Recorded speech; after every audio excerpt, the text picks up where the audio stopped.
all of the faces, old and new, that I'm seeing in the audience today, which is great. Welcome to CoinFund Rabbithole Talks. If you don't already know, CoinFund is a crypto investment fund that was founded a few years ago. At this point, we've been around for a while, and we are located in the south of Williamsburg, near the Williamsburg Bridge. We love to meet everyone in our community, both from Brooklyn and in New York and outside of the city, so happy to chat with all of you guys after later on. We started Rabbithole a few months ago and are trying to make this a monthly occurrence where we bring folks in the community together, and we choose a project or someone who can speak to a very cool technological innovation in the space and really do a deep dive. So we're not, we get the high level, but we also get into the nitty gritty because that's what we love to learn about at CoinFund, and that's what we know a lot of you do as well. So today we're welcoming Luke Duncan, who's a researcher at Aragon. If you haven't already heard of Aragon or played around with it, they're building infrastructure to support a borderless blockchain native economy where anyone, anywhere can participate. So they recently came out with a feature where you can build your own decentralized autonomous organization. It's super cool. You can play around with that and experiment with this really cool tech. I'm sure we'll hear a bit more about it. Luke is a researcher working on Aragon, and his primary focus is governance processes and mechanisms that align various individuals participating in blockchain native organizations. If you don't already, just wanted to note you should follow CoinFund and Aragon on Twitter. We're easy to look up there at CoinFund_IO, I believe it is. And after Luke is done talking, we all get to hang out for maybe like until whenever, later on at the bar. And if you didn't already notice, they have a special drink for us called Down the Rabbit Hole with tequila and a few other fun things. So awesome, thank you again for coming, and I'll pass it on to Luke.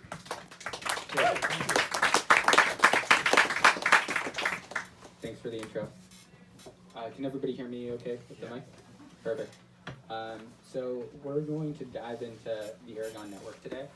So just before we get started, just kind of a safe harbor disclaimer. A lot of what we're going to talk about is active research, subject to change. We have a community governance policy at Aragon, which means major changes, major decisions have to go through what's called an Agp process, get approved and ratified by AMT holders. So anything that we talk about in here are things that will actually go through this process before they're official. I'm sorry to interrupt you. Can you talk up on the mic a little bit more? You really got to stay on the mic so we can hear you back here. Sure, yeah. Thank you for the reminder, and if I fail to do that, please shout at me, and I'll try and be better. The other thing is I wasn't sure what the format for the Rabbit Hole Talks are. I've never been to one of these things. So I was thinking it feels like a relatively kind of intimate thing. We'll go through some of the slides that I have talking about governance, talking about the Aragon Court, and the Aragon ecosystem in general. If you guys have questions, raise your hand, and I'll try and address them as we go through. So it's topical. You don't have to wait till the very end. We can kind of keep it a little bit casual. So let's get started.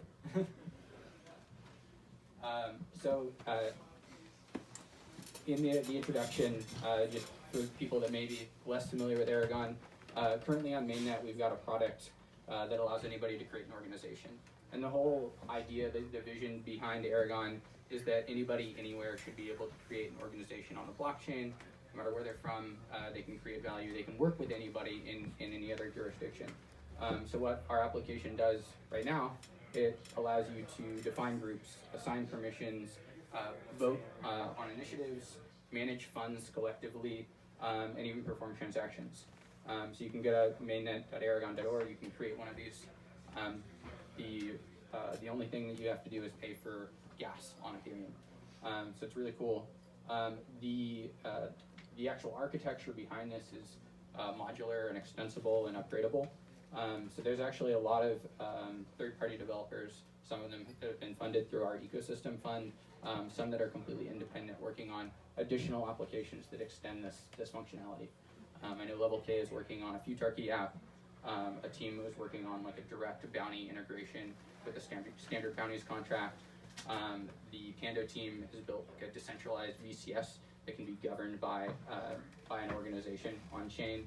And now they're working on Apiary, which is a crowdfunding concept that I actually wrote about. So people can actually fundraise and have the fundraising tokens be tied to governance privileges and be given rights. So you can do a lot of stuff now, and you'll be able to do even more stuff as those applications start to come online. But the main thing I want to talk about today is actually the Aragon Network. And the Aragon Network is a community-governed organization tied to the ANT token. So ANT is used for governance. This is why when we talk about these things, all of them have to be ratified and approved by ANT holders. And the general business model or like idea behind the Aragon Network is that it'll allow ANT holders to govern service protocols that provide services for people that are running these organizations. The primary one, the one that we're going to talk about today, is the Aragon Court, which provides dispute resolution services. But there are other service protocols as well that would be really relevant to this specific set of users. One of which would be scaling or improving the ability, or like reducing the cost to like send votes on chain by aggregating votes through like bonded relayers. Depending on how like scalability on Ethereum turns out, running like a Aragon specific sidechain or plasma chain could also be considered a service protocol that's developed and maintained by the Aragon Network. But the general idea is that by governing these service protocols, suppliers can interact with the protocol and provide services, but the service protocol doesn't need to extract any rent.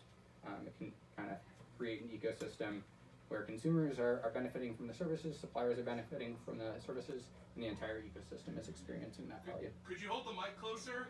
You keep going in and out. Yeah, sorry. So the first thing we're going to talk about is the kind of way we're thinking about governance, how it works today, how it's going to evolve as we continue to improve. And the kind of important framing for this is that we want to have like a community governed organization while also providing individual like rights and privileges. So you do like the idea of majority rule but minority rights. So right now, as I mentioned, we have an Agp process that was ratified last November on chain. We're dogfooding our own tools. And this kind of encodes the process for all of the decisions that are made by the project and the community. So it passed in November with like 97% approval. There were roughly like 2.65% of all outstanding ANT holders that participated in this, which seems kind of low. But you have to consider that like this is the first ever vote. It wasn't particularly controversial. It's direct. You can't like delegate. So people that are holding assets on exchanges. Can you define Agp process for anyone who might not know what that is? Yeah, actually. So gets cut off a little bit.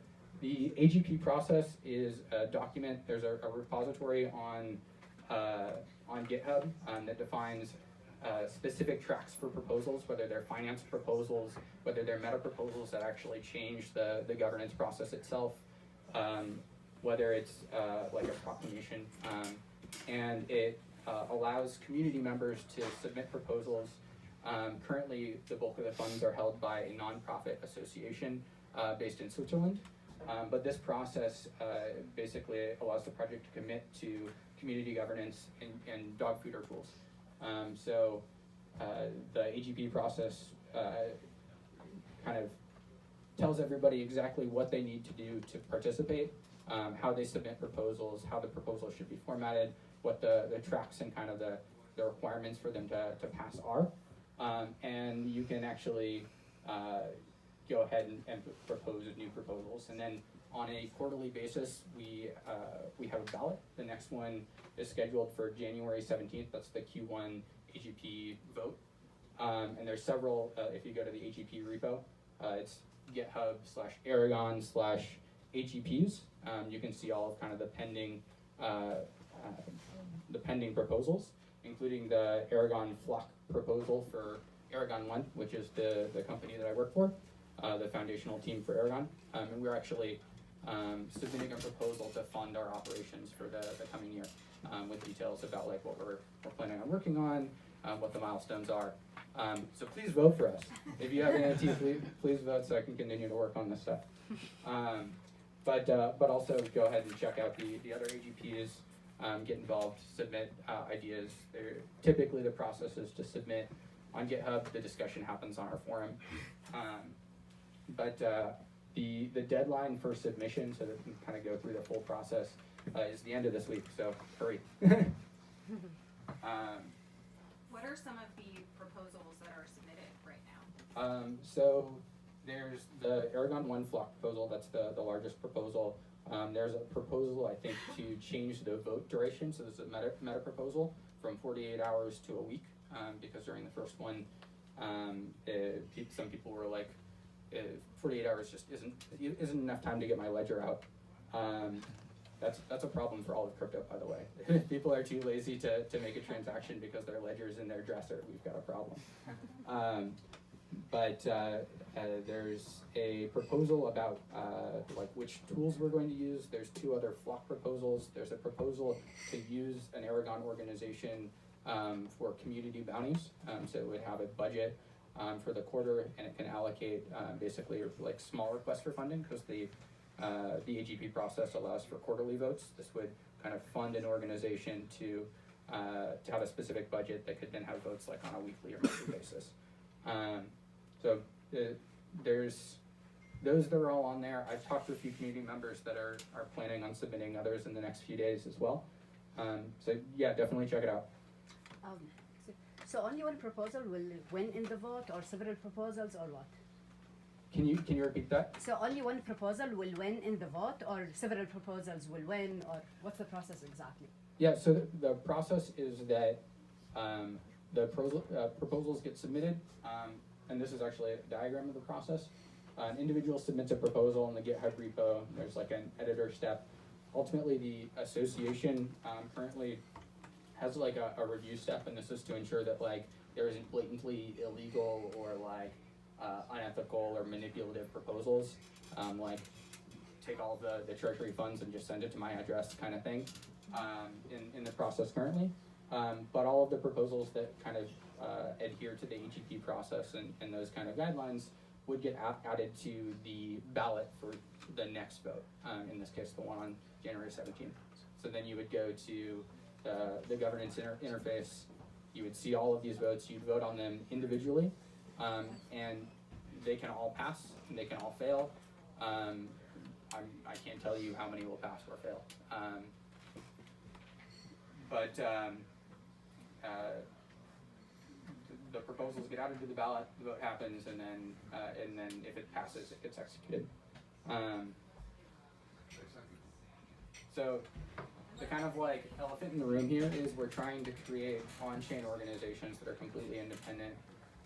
But when we're dogfooding, when we're running this process, we have the Aragon Association as this key element in the process. And the reason for that is because organizations in general, whether they're like traditional organizations, Aragon organizations, are really like an agreement, like a common agreement. Can I make it louder?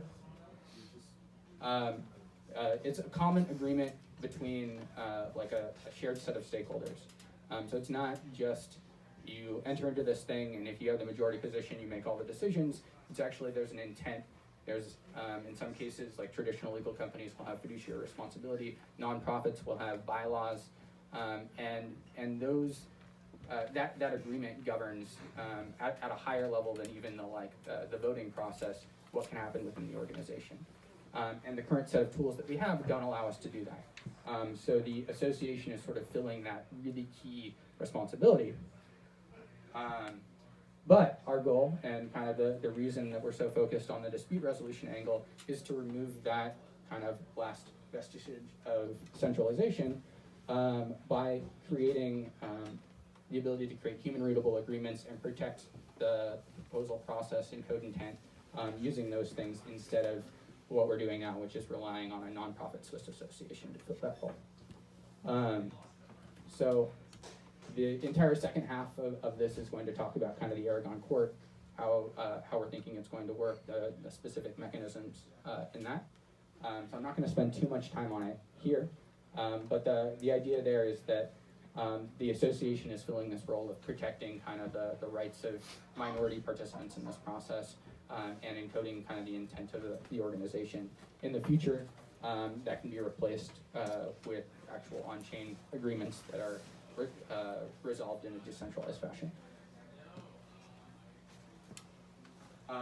The other aspect of governance that we're really interested in right now has more to do with kind of exit and a right for individual participants in an organization to exit. And I wrote a blog post like a month back about trust minimized governance tokens. And this idea is kind of a fleshed out version of that. The idea is that an organization can institute a liquidity policy. And this is something that you don't see in traditional organizations, but is something that we can encode relatively easily in smart contracts.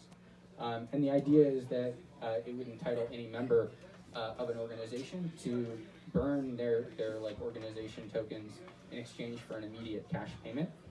And the cash payment would be priced as a function of kind of an organization's like policy for like the discount, like relative to the fair market value of the token currently, and also whether the organization needs to take on debt in order to fulfill that agreement. So the parameters are kind of the amount of tokens that are burned, a price feed, and kind of a liquidity policy that discounts these things. So that's kind of the formula there. And this is pretty cool because the idea of exit in governance is really important. There was another recent on-chain governance proposal the past couple months. I think it's called Moloch by Amin from SmankChain. And the idea behind Moloch, the main incentive mechanism is that anybody that's participating in response to kind of a policy that they disagree with can rage quit. Because they're using guild terminology, great marketing, but they rage quit by essentially burning their tokens for a proportional share of the treasury. And that's a great mechanism if you think about governance through the lens of exit, voice, and loyalty. If you improve the ability to exit, you can expect the quality of governance just socially to improve. The problem is that like if you're running an organization, having all of your value stored in like liquid assets in your treasury doesn't really work. You want to be able to deploy your assets. You want to be able to deploy your capital productively. Whether that's like loaning assets on something like Dharma, paying contractors to build a protocol or piece of software that will eventually earn returns. Those sorts of uses will deploy capital that belongs to the organization, but you can't actually like immediately pull it out. So the idea here is that in those cases, if we want to allow that type of exit, we can kind of charge a penalty to mitigate like the incentive to do this. Like you don't want everybody constantly leaving the organization because it's disruptive. But we can still ensure that each individual, without permission from anybody else, can exit in response to kind of poor governance or changes. And the way that we enforce creditworthiness, since organizations aren't tied to legal entities, you can't seize their bank accounts, you can't make them pay anything after the fact. What you need to do is actually encode in the smart contracts rights for the debt holders. So in this case, if you're issuing debt to make payments for these exit requests, the debt holders need to have the assurance that encoded in the organization's contracts or permissions that they've got first claim on any of the illiquid assets when they become available. So like if a loan gets repaid, the debt holders are then have first claim on those assets. You see similar patterns in kind of traditional legal agreements as well. So this is sort of an example of how that would play out for an organization. Say it's got some amount of liquid assets, some illiquid assets, some liabilities in terms of tokens and bonds. When an exit is requested, tokens are burned, so the token balance goes down on liabilities. some of the liquid assets are used immediately to provide this sort of entitlement, and some amount of bonds are issued as well. And the total value, you can kind of see here, ends up being, because of this penalty, lower than the organization's assets. So what that kind of tells you is that the people that are still members of the organization are actually better off after somebody has exited, like in terms of book value for the organization, than before they did. So like you've got a benefit for the organization, you've got a benefit for the person exiting because they've got this liquidity privilege. Is the liquidity, is the withdrawal penalty just kind of like a parameter on the organization? Yeah, so the organization would be able to configure whatever penalty they want. If they're doing something that requires large capital lockups and it's extremely disruptive for people to exit, they either wouldn't want to have a liquidity policy or they'd want the penalty to be very high, which means basically if you're exiting early, you're kind of breaking the agreement, you're taking a much more significant cut.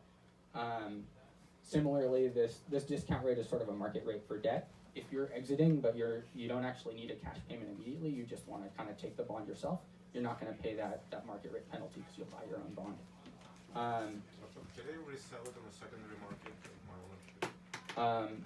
Yeah, so I mean, It's not necessary that I just take money from the company, I can take it from somebody else. yeah, absolutely. If somebody wants to buy your tokens at market rate and you don't have to take a penalty, you can absolutely do that.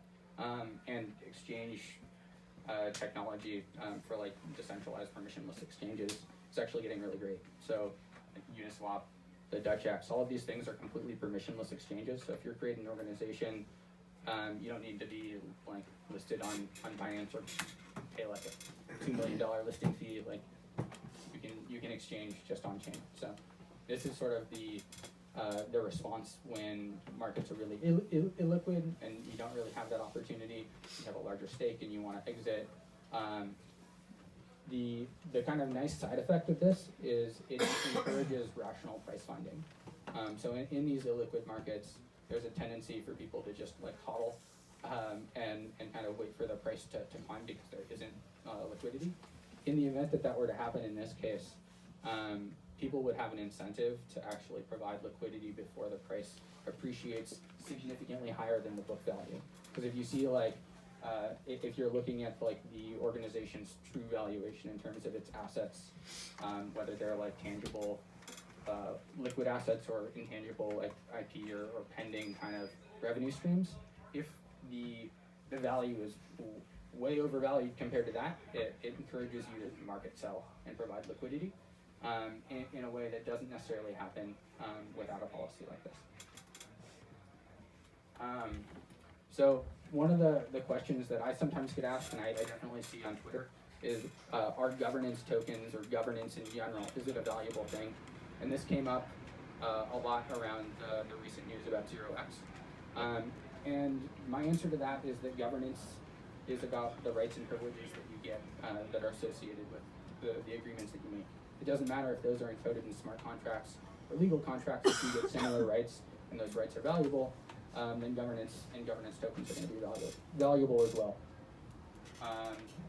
So some of the types of rights and privileges that we've kind of talked about in terms of this governance process that we've outlined is upgradability. If you're providing an on-chain service and that service is upgradable and your governance token allows you to do that, it allows you to control what upgrades happen. You can add new rights, you can add new features and functionality that might lead to greater adoption. You can control fees and monetization of those on-chain protocols through upgrades. So upgradability is valuable.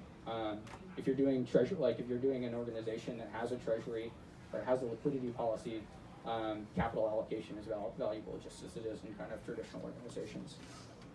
And the agreements and dispute process, which we talked about from the report, it protects minority and passive stakeholders because the agreement encodes intent. Even if you're not actively involved, even if you don't have a majority stake in governance, you have some assurance about what the organization can and can't do. Which means if you're passively holding a token in order to kind of like support the project or even as an investment, don't out me, SEC, then you have some assurance on chain that those rights and privileges are going to be respected, and that's valuable. So kind of at the core of that capability and the kind of immediate need for us trying to run a purely on-chain organization is the need for dispute resolution. So now we're going to talk about the Aragon Court. But before I do, is there any other kind of governance-related questions before I move on? Cool. So this slide is kind of a copy from before, but this is the general process of how an organization, like an Aragon organization or another on-chain organization, would use a proposal agreement in order to kind of protect the integrity of a vote or a process within their organization. Rather than performing the action directly, the organization can require that a specific agreement is in place, and that agreement can be collateralized. And then if any individual person sees that agreement come in, or that proposal come in, and they feel that the proposal violates the agreement, they can create a dispute. The dispute can kind of pause the action, and if the dispute is upheld, they can actually take the collateral from the person that proposed it. So it creates kind of a incentive mechanism where any one kind of honest watcher can prevent like a bad action from happening. You don't need like a counter majority proposal. Yes? And is the ant token used for the proposal? Like, you have to stake, to put money down. When you say collateral, like, could it be any sort of asset that you have? So if you have a proposal, like you have ETH in your treasury or something like that? The collateral can be any valuable asset. It could be the organization that implements this native token. It could be DAI. It could be ANT. It could be ETH. It is kind of up to the person making the agreement.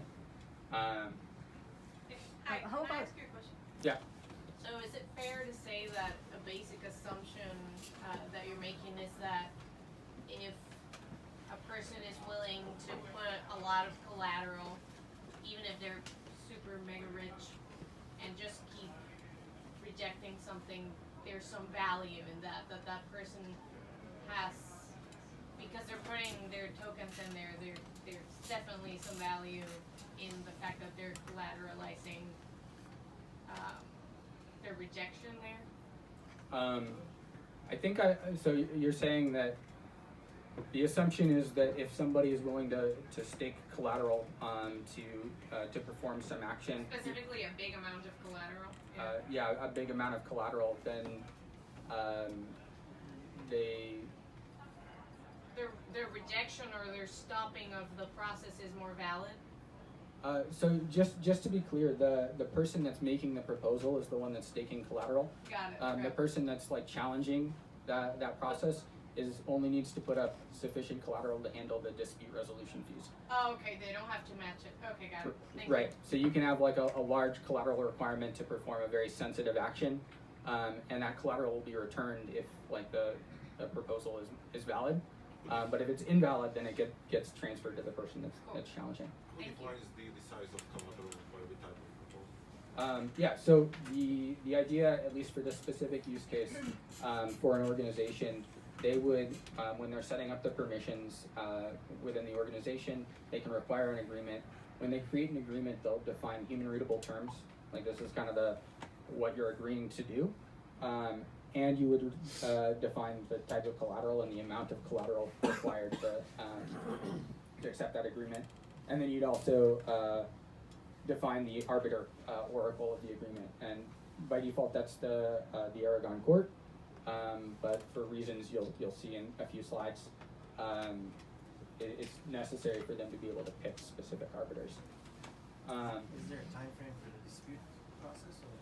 Yeah, so the parameters of the specific dispute process we haven't parameterized that yet. But you want to allow enough time for a set of jurors to actually evaluate the process. So like, and you would essentially pause the action until those until the dispute resolution process concludes. And because there's appeals, like the actual time to resolve a dispute can vary. The general idea is that if you're using an agreement like this, the kind of trade-off between a traditional like legal recourse, where you're like the action happens and then we're going to seek recourse after the fact, and it can take years. In this case, actions can't happen until the actual like dispute resolution process concludes. So that's kind of the major trade-off. Like somebody with a lot of money can prevent actions from happening for basically indefinitely, or at least until they run out of money. But the actual damage can't really be done. It's just sort of paused. So the way this would work after an organization kind of adds this new requirement to have a proposal agreement in place. When somebody in the organization tries to perform the action, let's say they're like, I want to propose an upgrade, I want to transfer funds, I want to do these things, within Aragon, and if you've ever used the product, it's kind of a cool UX feature. When you try and perform an action that you don't actually, your account personally doesn't have absolute privilege to do, you'll get like a little sidebar notification that says, there's a requirement to perform this action that you haven't met. And right now, the only one that does this is like if you need to put something to a vote before you execute it. Like if you try and do a fund transfer, but you can't do a fund transfer, but it's tied to a vote, it'll say, oh, you can't do this, but you can start a vote to do this. In this case, what they would see is, you can't do this, but if you agree to these terms and you deposit this amount of collateral, then we'll let you perform this action. In this case, submitting a proposal. And then anybody else in the org, once that's happened, they'll see the pending proposals, and they'll be able to dispute those proposals by submitting the dispute fee, which can be relatively small initially, at least relatively small relative to the collateral requirement. And then from there, let's cut off a little bit. We have a dispute, and we pass that over to the court oracle process. And this is kind of at a high level what that looks like. So you've got a dispute, gets sent to the court along with the dispute fees and evidence. A jury is randomly selected from a set of like actively staked jurors. A portion of the fees are actually routed to the Aragon Network for maintaining the protocol, maintaining these updates. And then some of the fees go directly to the jurors that are participating to compensate them for the time to review the case. They produce a verdict, and this is by reviewing the evidence and basically voting on a specific resolution outcome. In the case of proposal agreements, all the outcomes are binary. You either like agree or disagree, essentially, with whether it meets the terms of the agreement. And then you take the majority position as the verdict. Then there's a period of time where somebody can request an appeal, like the losing party of the agreement can submit more fees, request an appeal. If that happens, we basically repeat the jury selection process with a larger jury, and we select from like a larger set of jurors. Right now we're thinking that it's basically the initial jury size doubled plus one so that it's an odd number of jurors. If there isn't an appeal after that kind of wait period, then rewards can be distributed, which essentially reallocate the staking tokens that jurors are using between the jurors that are participating to reward the jurors that align with the majority. And this kind of creates a natural shelling point. And that's kind of the entire process. Up here, how you actually get the staking tokens to participate as a juror is that you would use ANT into a bonding curve to generate the token. So what that means is that as demand to participate as a juror and earn juror fees increases, demand for ANT to be locked up in that bonding curve will also increase. I got a quick question. Yeah. At a high level, how do you ensure that jurors are dispassionate? Like they're not like in on, the dispute resolution in order. Civil attack. Exactly. Yeah. So I mean, I think the general idea is like, what if somebody has a proposal and they create a dispute and they have a really like large vested interest in the outcome of that dispute, and they're also a juror with lots of tokens. So the idea is that the appeals process makes this very difficult for like small disputes. Like you're not going to have a significant chunk of the tokens for being a jury for like a $4,000 dispute. So that's kind of the first line of defense. The second line of defense, and that's sort of the appeals process, is that if it reaches the point where you're selecting all of the actively staked jurors, like you keep on appealing until you get to the point where everybody who is an actively staked juror is committed to one side or the other. Then you basically split those jurors into two groups on either side of their commitment. And we use a futarchy decision rule essentially to decide which outcome is correct and which of those groups of jurors becomes kind of the canonical default court. So if you're not familiar with futarchy, I'll try and explain it in like 45 seconds. The basic idea is you choose some success metric and maturity duration. So in our case, that's going to be the amount of fees generated by a specific court as sort of the success metric. So higher is better because that means that more people are using this, more people are finding the service valuable. And then some maturity duration, which we haven't decided, but it probably makes sense to pick something that's like a couple of months, but not so long that like you're going to have multiple of these futarchy decisions overlapping. So that's something that we can simulate and model. Then what you would do is you create a proposal and you publish it. You set up prediction markets for each kind of branch of those proposals. In our case, that's like each side of the court outcome. And people put in bids and they bet on both of those things. Then step 3 is you close both markets. You implement the policy with the higher price. So like if we've got two canonical versions of the court, one saying that this is the correct outcome, one saying this is the correct outcome, we're going to pick the outcome that is predicted to have the most fees generated over the next 3 months. So if that process ends up picking the like corrupt, manipulated market, as Jake was saying, the expectation is that the market would see that this is a corrupt, manipulative market, and nobody would use that court. And in this example, you revert all trades on a losing market. A lot of the research around futarchy does that. It's not clear if it's necessary here because we actually can play out both sides of the market. The court splits.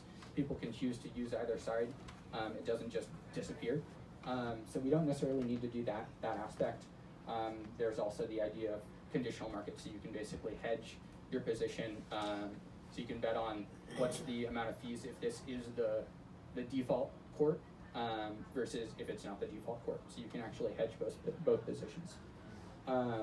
Then you wait the 3 months for your maturity, and you can measure the success metrics. So you'll have the data available to be like, this is how many fees were generated in this 3-month period. Now we can actually resolve the market and reward all the participants. So the long way to answer your question is, if somebody, even if they have 55% of the jurors' tokens and they manipulate the dispute resolution outcome to be successful over here, the futarchy decision essentially means that they would have to compete against every self-interested participant in the market in order to actually make that outcome go through. Kind of just summarize this. The key thing here that I didn't just say is that parties to existing agreements all have the opportunity to override the default through mutual consent. So what the futarchy decision does is it determines like which faction of the court is considered the default. So all of the existing agreements, if nobody takes any action, we'll use that faction of the court for a future dispute. But if the parties decide, or the organization decides that they agree with that other outcome, before the dispute occurs, they can actually just pick which court they want to use. So even if you kind of manipulate the futarchy outcome to make your version of the truth the default version of the truth, everybody who is actually using this as a consumer, before they actually raise their dispute, can switch over to the non-default market. Cool.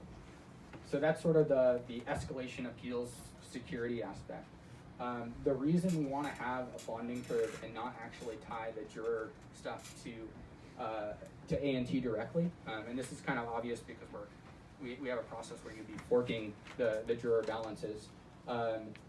But to enable that, what we actually want to do is have a bonding curve. And the bonding curve makes it so that demand for the court token, in this case we're calling it ANJ, results in demand for A&T. So like as the market price for ANJ goes up, there's an arbitrage opportunity using the bonding curve to lock up A&T to mint new ANJ. So that loosely couples the demand and essentially the price for these two tokens. But the incentives can be completely independent for the juror token, which means we can do participation rate targeting, we can fork the token balances and the bonding curve completely independently of the balances of A&T. So that gives us some really nice flexibility and properties there, and is kind of a template for kind of future service protocols that the Aragon Network might develop. How do you determine the slope of the curve?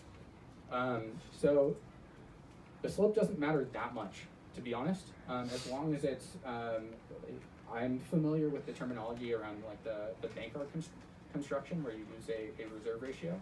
So long as that ratio is under 0.25, you essentially get a curve that's this shape.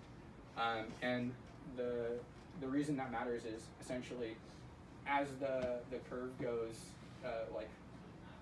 as demand increases further, you become less and less dependent on the curve, so the things diverge. Sorry about that. So the kind of important aspect to this, and this is true for dispute resolution in general, is that if you design a really good dispute resolution system, whether that's a traditional legal system, whether that's this system, the value is actually experienced when you don't have a dispute, right? Like, if I know that I can go somewhere and it'll resolve disputes really, really well, I'm much less likely to get into a dispute in the first place, right? Like, if I don't think I can game the system, I'm much less likely to try to game the system. So the success and the sustainability and the revenue model for something like this actually needs to be driven primarily by fees that are generated before disputes even occur. So in this case, that means that like when somebody specifies an agreement or creates an agreement within their organization, and somebody deposits collateral in that, we can collect a small fee each time that happens, and that fee can be split between the Aragon Network and all of the actively staked jurors. And this is where the participation rate targeting comes in, because if you're giving jurors fees for not doing anything at all, you want to make sure that they've at least committed to do something if the need arises. And I expect that in a well-functioning system, this would be the bulk of the fees that are generated. And nobody's actually performing any work, which is kind of cool. They're just promising to. Then the second set of fees are the dispute fees, and these would probably be larger. Like, this is a tiny fee collected from a large group of people over a long period of time. When disputes actually happen, you need to pay the jurors that get selected to compensate them for the time to actually evaluate the agreement, look at the terms, and make a commitment on the resolution. And those fees aren't split between the Aragon Network, and they're not split between jurors that aren't participating in the dispute. It's like a direct payment to jurors that are actively participating in resolving the dispute. Yes? If I'm a juror, what incentive do I have to actually look at any of this rather than just voting? So this rewards redistribution process, essentially because you have a natural Schelling point when you're committing to the vote so you review the evidence and you commit to one outcome or the other. If you pick randomly, you've got like a 50-50 shot in theory. But if everybody else is evaluating and has some information about which is more likely to be the correct outcome, then they have an advantage over randomness. So they're going to expend some amount of energy or time or effort to evaluate the proposal and pick the one that's more likely to be the winner, and that'll beat picking randomly. And to ensure that that's the case, that's why we justify redistributing some of the tokens, the stake tokens or the balances from the people that are in the minority position to the people that are in the majority position. So that's what ensures that there's an incentive to actually spend some time to evaluate the cases. But I still make money either way. Yeah, but I make less. You make less money and it's less sustainable for you, right? So if that strategy can work short term, but your balance decreases over time, so you're going to be less competitive than any other jury that like actually expends a little bit more time. And to find the correct parameterization for the rewards, we're looking at how we can kind of simulate the effective cost of spending a certain amount of time and how much the rewards need to be to encourage a specific amount of time per dispute. That's kind of the goal. Is there secret voting for jurors? Because I could have a bot that just looks at what's about to win and vote for that. Yeah, so and I didn't get into that level of detail, but it's a great question. The assumption here is that juries are making their commitments privately. You can do that with like a commit reveal scheme. It can also be done with like multi-party computation or some of the stuff that Enigma's doing. The challenge with that is that because you're distributing these rewards based on who's in the majority and it's a binary outcome, after the fact, you once you've given out rewards, you've revealed all of the like private information. So commit reveal works just as well.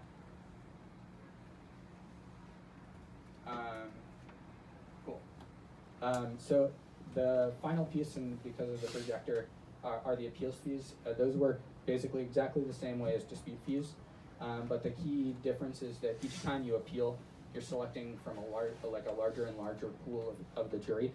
So that means that the fees, because they're kind of designed to be fixed per juror to compensate for time, actually also scale linearly with that increase in juror size. So much like in a traditional like court system where you're appealing and like you're paying your lawyer more and more to continue this process. As you continue to appeal, the cost continues to rise. And that kind of prevents people from just appealing indefinitely. It ensures that like if you've got a $4,000 dispute, you're not going to cause the network to fork because you're not going to continue to pay those juror fees. They'll quickly outpace what you're willing to spend. But that's kind of the general overview here. This, I think, besides shilling our community conference at the end of the month, is kind of the last kind of topic that I had on here. I don't know how I'm doing on time. I don't know if you guys have questions and you just want to kind of spitball. But this is sort of the end of what I prepared. I'll do a quick shill. This conference is going to be awesome. It's in Berlin. We've got a large number of our community members that are going to be presenting, people outside of our community that are presenting on DAOs and governance. We're going to have like workshops on building DAOs. We're going to have workshops on different DAO use cases. And the community is great. Berlin is awesome. If you are interested in going and you don't yet have a ticket, come talk to me. I've got some personal discount codes that I can like give to friends and family. So this is a pretty intimate room. I think this qualifies. So yeah, that's Aragon and the Aragon Network. The option to actually observe the fees generated by the dispute fork. Why have the prediction markets to begin with? Why not just have the period of time pass and the fork be determined by the fees generated? So the market closes and the decision is made 3 months before you can actually like have a full observation of the results. Okay. Yeah. So and the actual outcome can affect the results as well, right? Because being the default, being the canonical version, will probably have a significant impact on like the overall fees generated. So I understand that the Aragon Network will use Aragon Court for passing proposals, but What about other DAOs created on Aragon OS? Can they like implement this module themselves, or would they use the same court and the same jurors? Yeah, so the intention is for anybody that creates an organization to basically be able to assign permissions that are backed by an agreement. And by default, that would all use the same canonical Aragon court by default. The ability to select the specific arbitration account when you're creating the agreement would allow you to say, okay, the default one, I don't agree with that precedent of history or that view of history. I'm going to use this competing version, whether that's like a completely unrelated version or just like one of these one of these forks could happen and be completely legitimate. Like we talked about the case of the fork kind of securing against somebody that was purely manipulative, but disputes are subjective. So like there could be a case where somebody has a specific interpretation of some language, and there's a legitimate 40-60 split in terms of jurors' opinion on that matter. And the fork could choose the 60% one, but the 40% other court could continue to exist and attract people that believe in that decision for a long term. And the way that we do the fork process, where we fork the juror tokens and the bonding curve, means that you can actually fork the balance of the bonding curve as well, and fork the results. So it's actually not a problem for the Aragon Network or the ANT holders if there's a multitude of different courts that actually emerge over time that have slightly different kind of precedence history, and people can just kind of pick between the two. That's kind of related to this legal concept called polycentric law, if anybody's familiar, where you basically have competing jurisdictions that are overlaid on top of each other, and people can opt into specific jurisdictions for specific matters. So you can even have a single organization that has a proposal that is tied to be arbitrated in a specific court, and then have a completely different permission, say for upgrading versus fund transfer, that is arbitrated by a different court. And that's not a problem either. A question: how this might relate with the real court? If I lost in Aragon court, I go my appeals, then I just go to the real court. Yeah.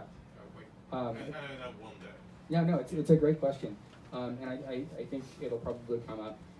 We're looking into the legal treatment of alternative dispute resolution as sort of a framework for this. So you can have kind of an agreement where you basically say we're going to use binding dispute resolution rather than going to the court. So if we can make that work, and it's a regulatory question, so I can't really answer it, then basically somebody would be able to go into court if they get sued, and they'd be like, well, we actually already solved this matter, and we solved it here, and this was the agreed upon alternative dispute resolution forum. So this matter is closed. And the court, assuming they honor the ADR protocol, would be like, okay, cool. In other cases, even if it's not treated as binding dispute resolution, you still have the idea of this serving as a relay between traditional jurisdictions. And this is the part that gets me really excited about Aragon. We're moving to a world where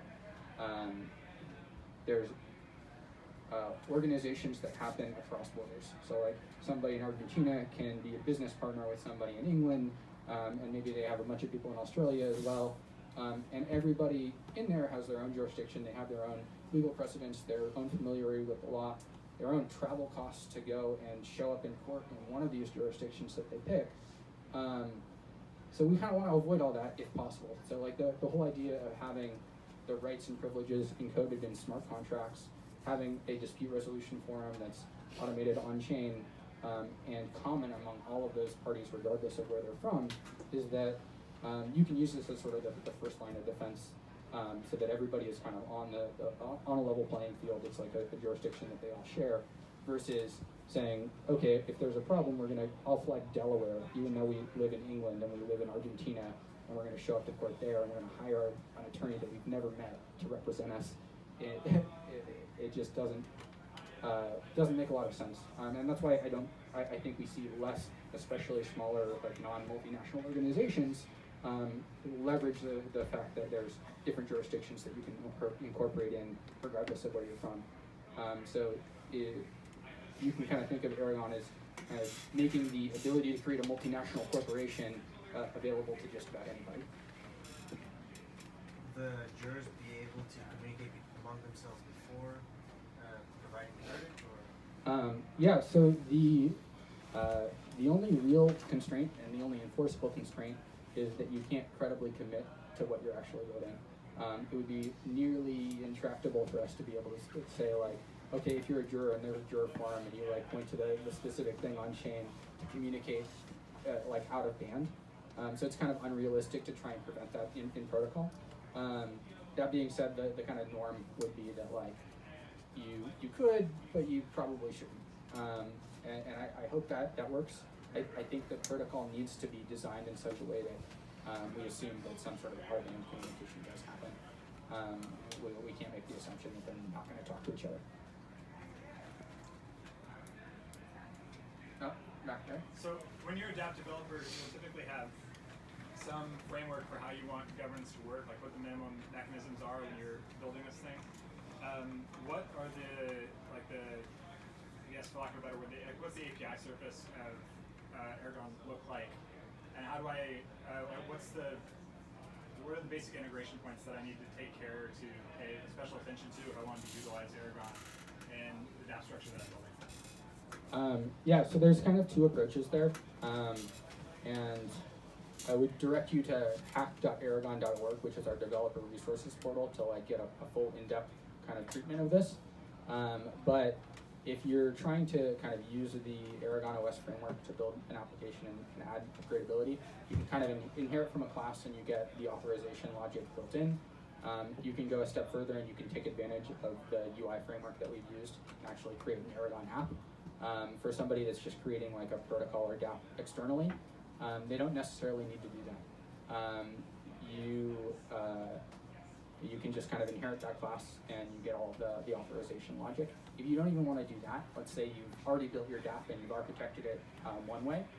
One of the applications and integrations that I'm really looking forward to that's in progress right now, they actually released a proof of concept video. Somebody in Aragon DAC, one of the other teams kind of working on this, is frame integration. So there's the idea that like you would, and Frame, if you're not familiar with it, is an OS level signing provider similar to like MetaMask. It just exists on your OS as opposed to your browser. But you'd go into your signing provider like Frame, you'd register your organization, and then the organization can act on external contracts. So if you've got a DApp and you have exposed functionality however you want to like expose it for doing upgrades or like changing parameters, but you want that governed by like an organization, you want voting, you want somebody's building a Futarchy app, you want Futarchy to govern this thing, then all you have to do is actually use that actor app if you wanted to do no sort of integration at all. And you go to like MyEther wallet or directly to whatever interface you create. You'd sign the transaction, and instead of signing it on your ledger, it would route the transaction to your Aragon organization, and it can follow like that transaction can be protected behind all of the applications and the permissions of the organization. So the permission to send an external arbitrary transaction. Does that make sense? I think so. When you were talking about proposal agreements, you said that the Aragon Court is the default arbiter, which implies that there could be other arbiters. What are the other arbiters that are possible? Yeah, so the reason that we want to make sure that there can be other arbiters is because the court can actually fork into 2 or 3 or 4 instances. So somebody could be like, I don't want to use the default instance, I want to use this other version of the Aragon Court that exists with this other history.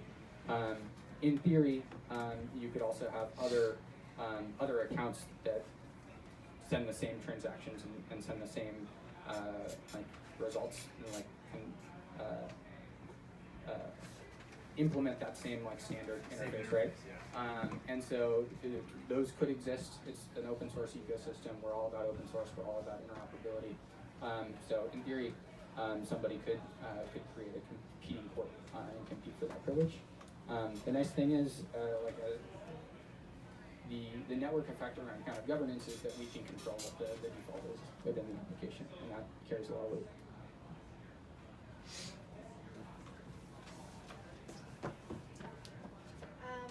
Well, I guess if there are no more questions, we can go break for drinks and hanging out and getting to meet some other folks in the crypto community in Brooklyn. Thank you again to Luke from Aragon. That was awesome. Please stay here for a bit longer so we can ask him a few more questions and chat Aragon and governance. So thanks, guys, and I'll see you out near the bar.